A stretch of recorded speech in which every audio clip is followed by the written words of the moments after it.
Olá, pessoal do canal Japão, Japão, sim ou não?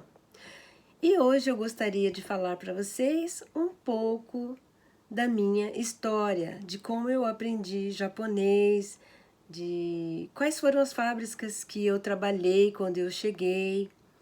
Então, eu trabalhava no Brasil, num Banco X. Tá? Não vou falar o nome porque eu não preciso fazer propaganda de nada. Então eu trabalhava lá e fazia faculdade à noite. E muita gente nessa época estava vindo para cá, eu vou ao Japão. E meus colegas, minhas amigas, né, também estavam vindo para cá. E eu fiquei com muita vontade de vir também, porque afinal eu sou filha de pai e mãe japoneses. Meus pais foram para o Brasil quando eles eram bem jovens e eu nasci lá no Brasil, mas eu não sabia falar japonês.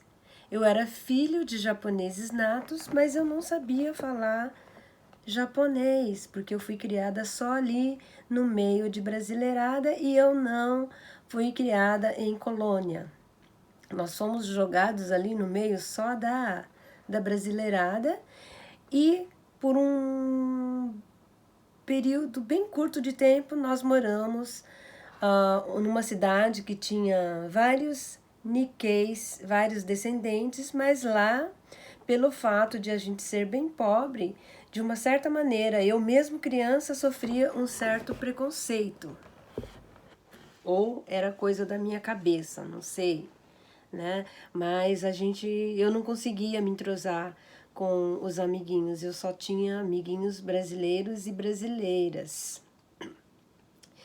E eu cheguei aqui no Japão no ano novo. Gente, imagina o frio. Tá certo que eu já estava até acostumada assim com o frio de São Paulo, mas o frio de São Paulo era seco e aqui era aquele frio, ai meu Deus do céu, só passando para sentir. E eu, justamente nessa época, eu caí em Kanagawa, próximo do local que eu vivo hoje. E imagina, né? Sair de uma cidade grande como São Paulo, lá a gente trabalhava em banco, fazia faculdade à noite, de repente você cai num matão aqui que só tem plantação de arroz e só tinha um convenience store. Gente, eu quase quis morrer. Para a gente telefonar para o Brasil, a gente tinha que andar, eu acho que 1,5 km no meio do arrozal para poder conseguir falar com o pessoal do Brasil e sem contar que a ligação era muito cara. E eu comecei a trabalhar numa fábrica que fazia, nem lembro direito, o que era aquilo mesmo? Hoje a gente já não usa mais fita cassete, fita VHS, alguma coisa assim, né? E a gente tinha que trabalhar lá 8 horas por dia, mas obrigatoriamente 3 horas de zangueô de segunda a sábado. E eu não estava acostumada a trabalhar de sábado, para mim foi um choque. Foi um choque cultural, um choque de tudo, o choque da comida, eu não conseguia comer nada. E eu tinha que pegar o bentô da fábrica, eu não conseguia comer nada, eu dava para todo mundo e acabava comendo só um pouquinho do arroz branco.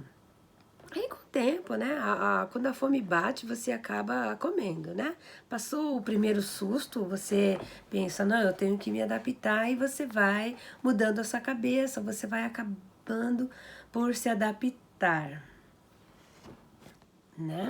Então, eu costumo dizer que eu vim para cá, para o Japão, para cometer um suicídio, porque o suicídio a gente escolhe, a gente que escolhe o tipo de morte. Nossa, que papo besta. Mas eu escolhi vir para cá, então eu achava que eu vinha aqui me matar, que eu estava me matando aos poucos e que eu precisava ir embora logo, porque eu só sabia chorar. Eu chorava todos os dias depois do serviço e durante 3 meses. Uau! Mas não tinha como ir embora. Você está devendo as passagens de ida e volta, porque a gente tinha que pagar passagem de ida e volta.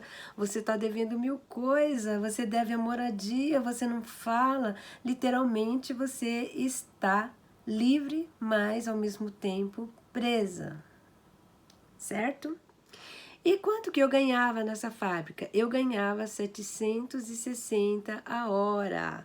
Gente, eu trabalhava e não via a cor do dinheiro, porque eu tinha que pagar passagem, tinha que pagar moradia, um monte de coisa e... Bom, mas tudo bem, né? A gente aprende a economizar. Então eu fui acostumando e fui fazendo amizade com as meninas, porque a fábrica tinha bastante brasileiras, né? E onde tem brasileiras tem arranca-rabo. Mas eu sempre estava de fora porque eu tenho um jeito assim, meio tranquilo de ser, meio zen. Não parece, mas eu sou. Eu fujo de briga, eu fujo de fofoca. E depois disso eu fui me acostumando e um dia eu fui passear em Tóquio e gostei de Tóquio. Gente, como eu gostei de Tóquio. Aí eu pensei, eu quero morar em Tóquio. É aqui que eu quero morar. E eu não sabia falar japonês. Aí eu precisava aprender, mas eu também queria muito ir para Tóquio. Aí eu fui numa agência, acho que Hello Work, lá de... Não sei se era assim que se chamava naquela época, né? O Haruaku. Eu fui lá e consegui um emprego ali perto do aeroporto de Haneda, que era uma fábrica de fazer yakitori, servir carnes e esses produtos aí para supermercados. A gente tinha que cortar, tinha que embalar e mandar para os supermercados. E o yakitori a gente mandava para supermercados, para izakaya na época, né? Então a gente tinha que espetar mais ou menos, quando era à mão, uns 250, 230 yakitores por hora. Ou então a gente fazia na máquina, porque era muito, né? E a gente ficava toda manchada de sangue. A gente ficava literalmente parecendo que tinha assassinado alguém naquele lugar. O cheiro era terrível, né? Porque tinha cheiro, era cheiro cru de carne, cheiro de sangue, cheiro de porco. E todo mundo cheirando sangue, porque passa algumas horas assim, aquele cheiro vai ficando, né? E tinha dias que a gente não trabalhava nesse setor de yakitori e a gente tinha que ajudar outros setores, tipo embalar aqueles fígados enormes, colocar tipo 10 quilos num saco e fazer shinkupaku, que era tirar o ar e fechar a boca do saco. E era muito pesado, porque a gente tinha que fazer, não era 100 pacotes daquilo, era 300, 400, e às vezes a gente fazia em duas, e às vezes era só uma. E além disso, lá quando a gente fazia o yakitori, vinha serviço urgente para a gente ajudar, que era cortar coração, cortar, limpar a língua do gado, né? Que vinha aquele linguão lá e cheio de... Ui, só vendo mesmo como aquele negócio era nojento, né? Mas aí eu conheci muita menina legal ali, a gente trabalhava com as meninas argentinas e bolivianas que eram descendentes de Okinawa e dominavam ali o pedaço. Elas falavam bem o Nihongo e elas eram as líderes. E nós, brasileiras, tudo mais maloqueirinha, né? A gente brincava, a gente conversava e a gente não estava nem aí, a gente podia ouvir música, mas elas eram bem legais, né? Mas sempre existiam aquelas que não queriam trabalhar muito, então de vez em quando davam uns pega para capar ali também. Mas no fim dava tudo certo, elas eram muito legal. As bonitinhas iam para a máquina, colocar os pedacinhos de carne lá na máquina e a máquina fazia o kushi. E as mais feinhas, gente, as mais feinhas e as senhoras, elas iam cortar a carne, que era mexer com aquelas facas hiper, ultra, super afiada. E eu ia para cortar as carnes. Mas eu gostava, gente, eu gostava de cortar as carnes e deixar preparado, colocava lá nos torei e mandava lá para elas, né? E eu achava legal porque a gente ficava em 4 e a gente podia conversar bastante. E quando o chefinho olhava a gente, que a gente estava conversando, a gente mudava a posição da mesa. Olha só. Tinha essas manhas, né? Mas o serviço era pesado, o sode era muito pesado, né? E tinha que esterilizar tudo, limpar tudo, deixar cheirosinho, bonitinho, né? Porque afinal era carne e tinha que limpar. E a cada 6 meses a gente tinha que tomar uma injeção para não ficar doente, para não pegar aquelas bactérias. E era uma injeção super doída, mas não tinha como escapar, porque o pessoal da área da saúde ia lá e pegava a gente de jeito. Bom, eu nunca tive problema assim de tomar injeção, vacina, né? Não que eu goste, mas também não fico fazendo escândalo, tá? E o que mais que eu tinha que dizer? Ah, eu queria só frisar aqui que nessa época trabalhava um chefinho, um japonês, e ele já era um senhorzinho de 60 anos que era aposentado e ele trabalhou assim e eu acho que era uma fábrica muito importante. Ele deve ter sido uma pessoa muito importante antes de se aposentar, porque ele trabalhava ali trabalhava por trabalhar mesmo. E ele era muito legal com a gente, porque ele já tinha vivido muitos anos no exterior, na Europa, nos Estados Unidos, então ele entendia bem o nosso sentimento. Tanto que uma vez por mês ele reunia cada vez 4 de nós, a esposa dele, e levava a gente para jantar, para conversar sobre cultura, para ensinar boas maneiras. Bom, eu só comia porque eu não entendia nada.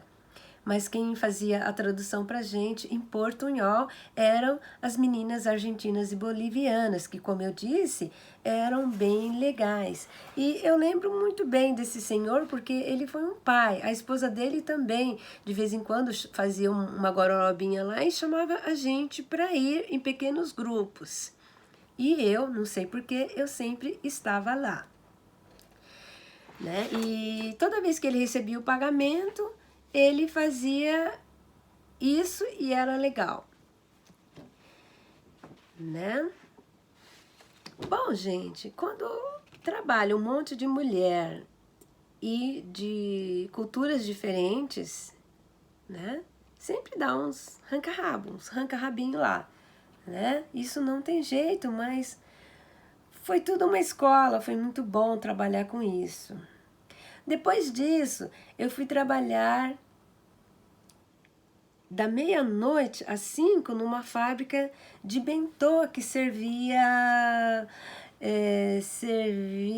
o que servia mesmo? Servia a comida, aqueles pratinhos prontos, salada, tsukemono, para uma loja de conveniência ou uma rede de conveniência muito forte que ainda hoje atua no mercado. E aqui a gente ficava só colocando as coisas lá no toreizinho, né, naquelas cumbuquinha de plástico, pesando e mandando para frente. E vinha tanto, aquela esteira vinha numa velocidade, gente, que às vezes eu ficava enjoada, às vezes eu ficava às vezes eu passava mal, eu ficava lá meio tonta, né? De tanto que aquilo era rápido. Imagina 20, 30 pessoas trabalhando numa história só e aquele barulhão e a gente só mostrava o olho.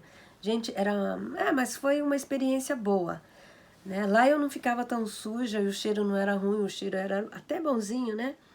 Mas foi uma experiência boa. E o que foi legal ali é que eu conheci muitos brasileiros que trabalhavam também à noite e às vezes eles terminavam o turno e o que a gente fazia? Eu saía assim que eu ia para casa, depois eu ia lá pro rio junto com eles e a gente fazia churrasquinho no rio, na beira do rio, em plenas 7 horas, 8 horas da manhã. E isso era muito legal. Daí a gente ficava lá 1h30, 2 horas e depois cada um ia para casa dormir, né?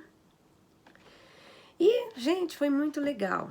Mas depois disso eu tive que sair e Vou continuar num outro vídeo, porque senão vai ficar muito longo e eu não gosto de vídeos longos.